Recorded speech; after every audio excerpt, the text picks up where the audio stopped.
పూర్వం ఒకానొక ద్వీపాన్ని ధర్మవర్తి అనే రాజు పాలించేవాడు. ఆ రాజుగారి పట్టణంలో ఒక వర్తకుడు ఉండేవాడు. చాలా మంచివాడు, గొప్ప భాగ్యవంతుడు. ఒకరోజు ఒక కాకి అతన్ని పంచన చేరింది. అతని కొడుకులు దానికి ఎంగిలి మెతుకులు పెట్టి పెంచారు. అది బాగా బలిసి ఏ పక్షులు తనకు సరిపోవని విర్రవీగుతుండేది. ఒకనాడు సముద్ర తీరంలో కొన్ని రాజహంసలు విహరిస్తున్నాయి. వాటిని కాకికి చూపించి, అన్ని పక్షుల కంటే బలమైన దానివి నువ్వు, ఆ హంసల కంటే ఎత్తు ఎగరాలి, సరేనా అన్నారు ఆ వర్తకుని పిల్లలు. ఎంగిలి తిని బలిసిన ఆ కాకి హంసలను పందానికి దిగమంది. ఇప్పుడు హంసలు, మానస సరోవరంలో ఉంటాం మేము, మహాబలవంతులం.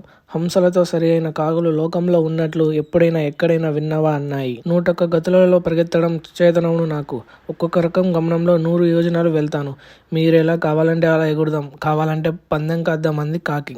అనటమే తడువు ఒక హంస గుంపులోంచి బయటకు వచ్చింది. కాకి కూడా దాని వెనకాలే వెళ్ళింది. రెండు సముద్రం మీదుగా ఎగరడం మొదలుపెట్టాయి.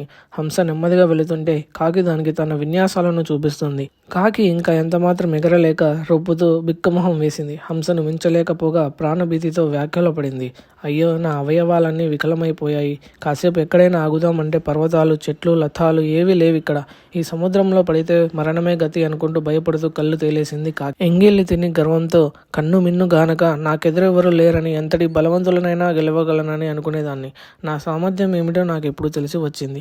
నా ఏందో దయ చూపి నన్ను రక్షించు అంటూ ఆర్తనాదం చేసింది కాకి. నీళ్ళల్లో మునిగిపోతూ కావమని దీనంగా అరుస్తున్న కాకిని చూసి జాలపడి హంస తన కాళ్ళతో దాని శరీరాన్ని పైకి లాగింది. చావు తప్పించింది. ఇంకెప్పుడు గొప్పలు పోకు అని మందలించింది.